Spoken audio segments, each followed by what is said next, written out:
कल परा है बाण राम का, अब न दशासन शेष बचेगा। राष्ट्र भक्ति की ज्वार उठा है, हिंदू जगह है, देश जगह है, देश जगह है और बिहार भी जगेगा। 40 में 40 लोकसभा सीट लेंगे। राघव पासवान जी तो आज हमारे सहयोगी हैं, हमारे एनडीए के साथ है। पशुपतिनाथ पारस जी ने अपने अन्य माननीय सांसदों को साथ में लगे तो मैं उनको साधुवाद देता हूँ। हम उनको सम्मान दिए हैं कि नहीं, आज केंद्र में मंत्री हैं कि नहीं। जो हमारे अध्यक्ष अभी नवनिर्वाचित हुए हैं आदरणीय सम्राट चौधरी जी, और 2/3 बहुमत के साथ बिहार में हमारी सरकार बनेगी। बिहार में आपके साथ रूपम। देखिए, तरैया के मुख्य सचेतक जनक सिंह आज हमारे साथ जुड़े हुए हैं, क्योंकि आज कुछ सवाल थे जो अमित शाह यहाँ पर पटना में आए और उसके बाद जो उन्होंने लोकसभा चुनाव को लेकर उन्होंने कहा कि किसी भी हालत में नवादा में हमें हमारा कैंडिडेट चाहिए। तो सवाल तो लाजमी उठते हैं कि आखिर आप एनडीए में हैं, एनडीए के भी लोग आपके साथ जो जुड़े हुए हैं, पशुपति पारस के जो खेमे से जो वहाँ पर हैं सांसद, तो उनका क्या होगा? देखिए, हमारे अभिभावक और भारत सरकार के यशस्वी गृह मंत्री श्री अमित शाह जी ने जो इस बात को कहा वो सही में कहा। चूँकि हम बिहार के अंदर जो 40 लोकसभा का सीट है, हम 40 सीट को लेने की तैयारी कर रहे हैं और जनता मन बना चुका। और जहाँ गठबंधन धर्म की बात है, हम गठबंधन धर्म निभाना चाहें, कल भी निभाए और आज भी निभाते। हम आवश्यकता अनुसार हम कहीं न कहीं वैसे वहाँ के जो वर्तमान में सांसद है, कहीं न कहीं हमारे अभिभावक उनको स्थान देंगे। इसलिए हम किसी सीट को गंवाने वाले लोग नहीं हैं। मतलब कहीं न कहीं स्थान देंगे, लेकिन वहाँ पर बीजेपी का ही कैंडिडेट खड़ा होगा, पशुपति पारस का। देखिए, अभी यह जो बात करें, हम एनडीए के लोग हैं और आपस में किसी प्रकार का कोई भी ऐसा विषय नहीं है कि एक दूसरे पर आरोप प्रत्यारोप होते रहेगा। इसलिए हम स्वतंत्र हैं।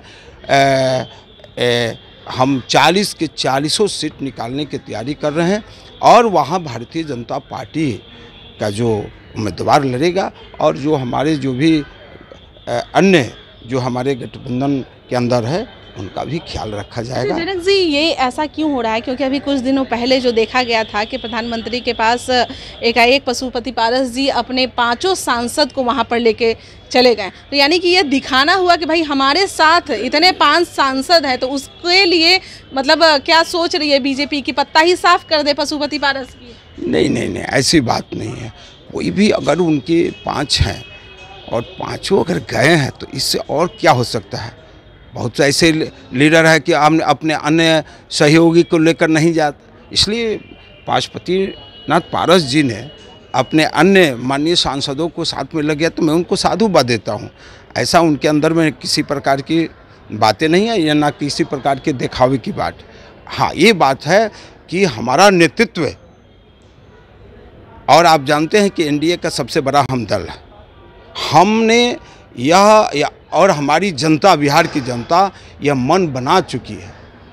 तो जो हमारी संगठन ढांचा है और बिहार की जो जनता है, इसने सीधे केंद्र में पुनः नरेंद्र भाई मोदी को देखना चाह रहे हैं। इसलिए बिहार का एक सीट हमारा, हम किसी से एक जो सवाल समझ में नहीं आ रहा है, जो कि नवादा में बाहुबली सूरजभान सिंह के भाई जो हैं चंदन सिंह, जो अभी वहाँ पर हैं सांसद, तो वो वहाँ से पशुपति पारस के तरफ से हैं। तो आखिर वहाँ पर ये कहने की क्या मतलब वजह हो गई कि हम बीजेपी कैंडिडेट खड़ा करें? अगर हारती है कोई तो भले ही ठीक है, तो क्या वहाँ पर गिरिराज सिंह को यह जगह दिया जाएगा? देखिए, ये जो बात अब निश्चित रूप से हमारी जो आदरणीय पारस जी जो है, निश्चित रूप से उनके और हमारे जो पार्टी प्रमुख है बात हुई होगी, तभी जाकर ये बात आई होगी। अच्छा, और यानी कौन लड़ेगा कहाँ, ये तो नेतृत्व तय करेगी ना। यानी कि पशुपति पारस मान गए हैं? क्या नहीं, ये प्रश्न ये हमारे साथ है, वो एनडीए के साथ है, एनडीए के साथ है और हम एक भी सीट गंवाना नहीं चाहते हैं।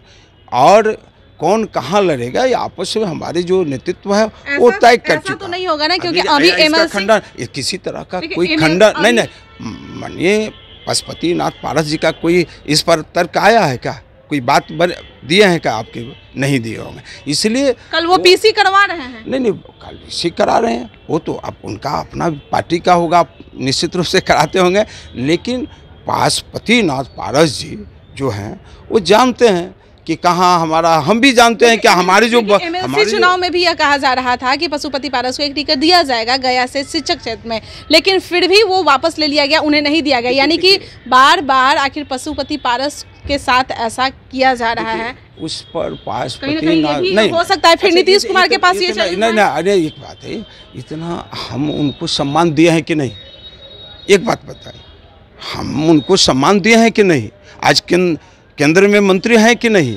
हम उनके और हमारे पार्टी के अंदर किसी प्रकार का कोई ऐसा विषय टकराहट का नहीं बनता है, वो हमारे नेतृत्व के साथ है, एनडीए के साथ है, और जहाँ भी जिसकी ज़रूरत पड़ेगा वो लड़ेगा। हम हर स्थिति में 40 का 40 सीट लेंगे, जिसमें हमारे पशुपतिनाथ पारस जी माननीय भी रहेंगे, उनका भी हमारे इस एनडीए में बहुत बड़ा योगदान। चिराग पासवान का क्या, वो भी चिराग पासवान जी तो हमारे सहयोगी हैं, हमारे एनडीए के साथ है। वो तो कह रहे हैं कि अभी हम नहीं वो क्या, अब हमने इस विषय को नहीं सुना है कि क्या कहें नहीं कहें। निश्चित रूप से ये मैं आपके माध्यम से जनता जनार्दन को साधुवाद देता हूं कि अभी नवादा में जो कार्यक्रम हुए हैं अपार जन सलाभ में, इसलिए हम कहते हैं निकल पड़ा है बाण राम का, अवनत शासन शेष बचेगा, राष्ट्र भक्ति की ज्वार उठा है, हिंदू जगह है, देश जगह है, देश जगह है, और बिहार भी जगेगा। 40 में 40 लोकसभा सीट लेंगे, और आने वाले 2025 में 243 में हम 2/3 बहुमत के साथ बिहार में हमारी सरकार बनेगी, और हमारे जो वर्तमान में जो हमारे अध्यक्ष अभी नवनिर्वाचित हुए हैं आदरणीय सम्राट चौधरी जी, और पूर्व के अन्य सभी जो लोग हैं, सभी जो हमारे संगठन क्षमता हमारी इतनी है कि उस संगठन क्षमता के माध्यम से जनता का सहयोग लेकर हम आने वाले चुनाव में चलिए। बहुत बहुत धन्यवाद। तो आपने सुना, इन लोगों का यही कहना है कि 40 के 40 सीट पर बीजेपी का राज होगा, यानी कि बीजेपी की जीत होगी, और नवनिर्वाचित यानी कि अभी जो नए जो बने हैं प्रदेश अध्यक्ष बीजेपी के सम्राट चौधरी, उनके बाद आने के बाद तो पूरा माहौल ही अलग बदल रहा है।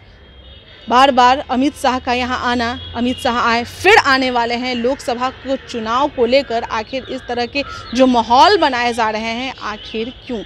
पशुपति पारस की जगह कहाँ होगा? चंदन सिंह जो कि नवादा से खड़े हैं, जो कि नवादा के सांसद हैं, वो कहाँ पर जाएंगे? उन्हें कहा जा रहा है कि एडजस्ट किया जाएगा, कहाँ पर एडजस्ट किया जाएगा? हम पशुपति पारस के भी खेमे में जाएंगे और उन लोगों से भी बात करने की कोशिश करेंगे। चलिए अभी के लिए इतना ही, बने रहें आप लाइव बिहार के साथ। धन्यवाद। लाइव बिहार यूट्यूब पर सब्सक्राइब और फेसबुक पर लाइक जरूर करें।